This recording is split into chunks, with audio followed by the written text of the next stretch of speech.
Alright, it is currently in the early morning and I've basically had no sleep. I've been up all night thinking about this movie, thinking about life, and it's pouring down rain for the first time here in like a year.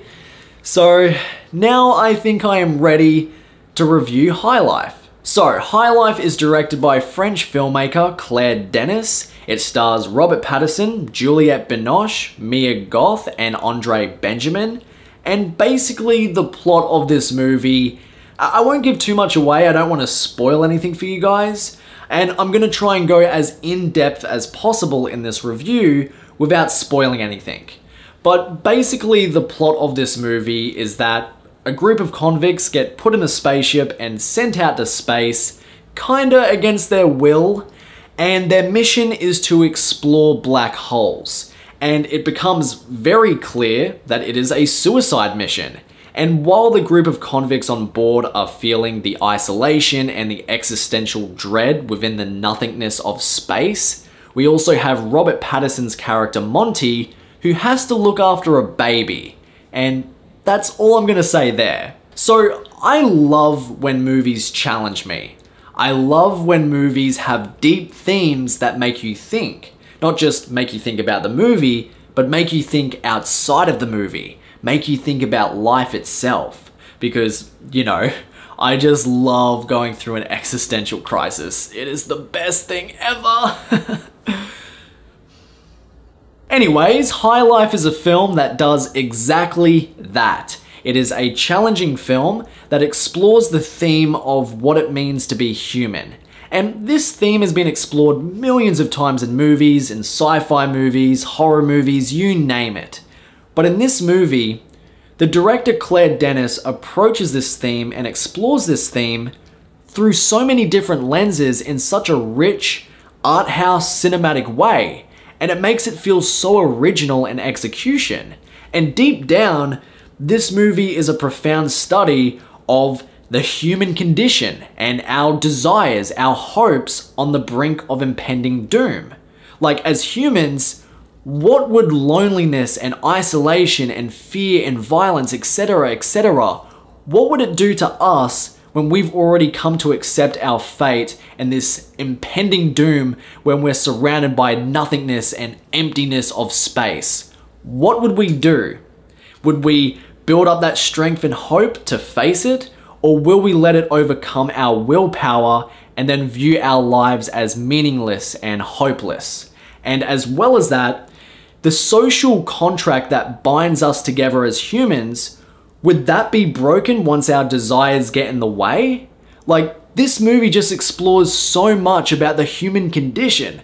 You could literally talk about it for hours and hours. The best thing about this movie is that there's no right or wrong answer on how you interpret this movie. It's gonna take multiple viewings to fully grasp this film and understand it, but there's no right or wrong answer on how you can interpret it. It can be taken in many different ways. It can be interpreted in many different ways. And the whole film is opened up for interpretation, especially in the ending scene. What I loved so much about this film is that it's not afraid to go to very dark and melancholy places. It isn't restrained. It's so out there, literally it's out there in space, but it's also out there in terms of getting its ideas across. And this isn't your average sci-fi flick. It is very strange, very weird, very disturbing, horrifying, beautiful, and fascinating. Overall, I would sum this movie up as hauntingly beautiful. What makes this movie as great as it is the director Claire Denis. She is honestly amazing. Like, the way that she approaches this narrative, she approaches it in a very unconventional way, where she jumps between the past, present, and future through the main character Monty's flashbacks, as if it has mirrored the warped sense of time and space within a black hole. And that complements the setting of the film. And the movie also has these engaging building blocks of unique storytelling, mystery, tension, and a sense of dread. And that presents the three timeline narrative in such an intriguing manner, and you're just glued to the screen the entire time. The way that Claire Denis blends different genre elements together, the sci-fi, drama, horror, it's just beautifully done. And the movie reminded me of so many other movies just combined into one. It reminded me of 2001: A Space Odyssey, Solaris, Interstellar. It reminded me of those movies when it came to the sci-fi spectacle, and also the sci-fi drama elements when exploring the deeper themes. And then that taps into the existential dread of the film, which leads to the horror. And the horror of the film, the way it's built up to, and the way it's directed, it made me feel kinda uncomfortable. But I was still engaged with the film, because there's some pretty dark and some pretty violent things in this film. And if you're someone who doesn't like watching certain acts of violence in their movies, like rape and brutal deaths, then I would just give a little warning and say, steer away from this movie. But the thing is, the director Claire Denis, she doesn't actually show all of this brutal death and all of this violent stuff. She basically directs it in a way where she makes the audience use their imagination, which I think is 1,000 times scarier than showing something. And the stuff in this film, it isn't shock value, it's more brutally honest. High Life also reminded me of another movie, and that movie is 50 Shades of Grey. I'm not comparing the movies, I'm just saying that High Life is a pretty sexual film. There are some sexual acts in it, and I feel like High Life is going to be deemed 50 Shades of Grey in space. But miles better. But yeah, the sex in this film I feel like has a purpose within the story and within the themes of desire.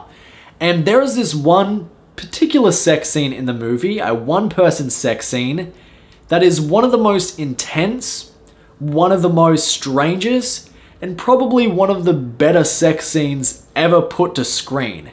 Like, this sex scene, like usually with sex scenes in movies, they're portrayed and directed in a very dull and flat way.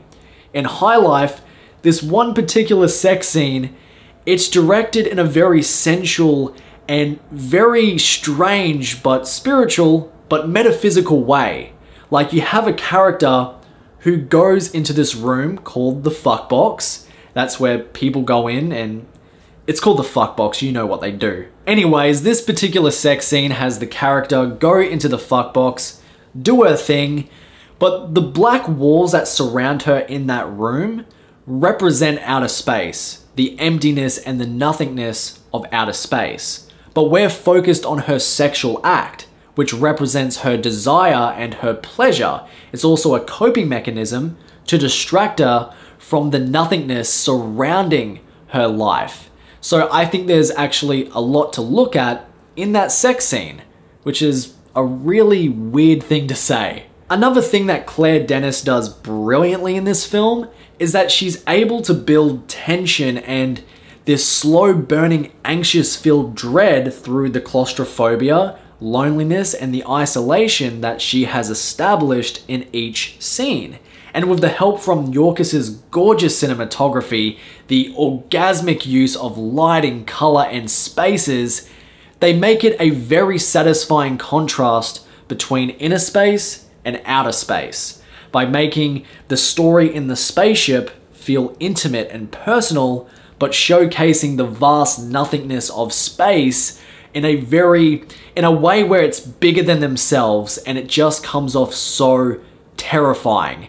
Like, legit, the way that space is depicted in this film, it's terrifying, but it's so fascinating. That it feels like someone just grabbed your heart and just slowly pulled it down. It's that sinking feeling. It's eternally sinking, which is what Robert Pattinson's character says in the film when he looks at the nothingness of space. It's this really existential dread feeling, but you can't look away because it's so gorgeous to look at. It's the same way how the black holes are depicted in this film.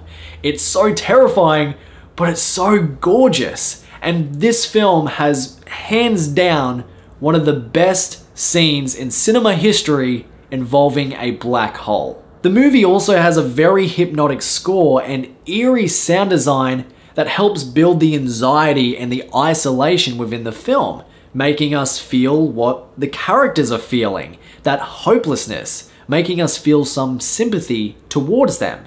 And Claire Denis, she doesn't give everyone in the film characterization, she gives the majority of them characterization, but she mostly defines each character in the film by their desires.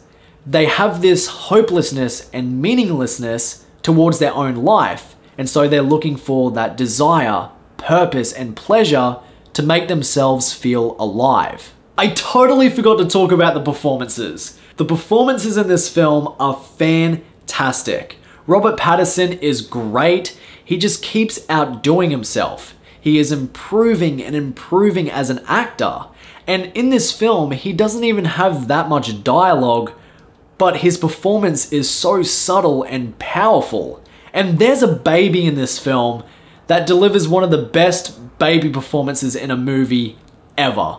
Like, this baby is just fantastic, so friggin' cute. It's gonna be a star one day, definitely gonna be a star one day. And even the chemistry between Robert Pattinson and this baby is so sweet. It's so grounded in reality where you really feel for them. And Goth and Juliette Binoche, their performances are great. They might seem a bit crazy, but they're great in this film. And I had no idea that Andre 3000, Andre Benjamin, one of my favorite artists, one of my favorite rappers of all time, was in this movie. And I was so excited when he popped up. He is awesome in this film, and I love his characterization in the film, and I love the conclusion to his character as well. I thought it was really, really heartwarming and heartbreaking. Everything in this film just comes together perfectly. Great actors, great characters, gorgeous cinematography, hypnotic score and sound design, amazing writing and direction. It all comes together perfectly in such a hauntingly beautiful way. On a negative note, I don't think this is a perfect film. I do think it's a near perfect film, but I do have a couple problems with it, and they're not so much problems, they're more nitpicks. My first nitpick with the film has to do with a few flashback scenes.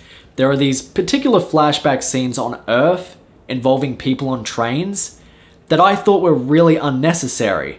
Especially this one flashback on a train, these two people on a train talking, and they're basically explaining the plot of the movie a little bit more. It's kind of like they're dumbing it down for the audience when I thought the plot was as clear as day. So to me, that flashback scene was really unnecessary.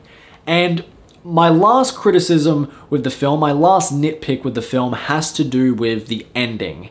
Now, I love the ending. I think the ending is great. It opens up the film for so many interpretations.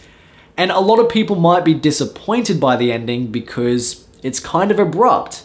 But that's not my nitpick with the ending. My nitpick with the ending is that I was wishing for a little bit more of an emotional impact. I was really wishing for it and I just didn't get it. But still, I really do love the ending, and a lot of mainstream audiences, they're not gonna like this film.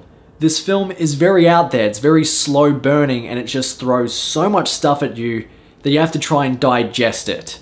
And yeah, a lot of mainstream audiences, they're not gonna like this film, but I loved it. I really did. And when it comes to watching movies in cinemas, when I leave the cinema, the movie usually falls into two categories: journey or experience. And the difference between the two is that a journey movie is watching a character go on their journey and you feel like you're going on the journey with them.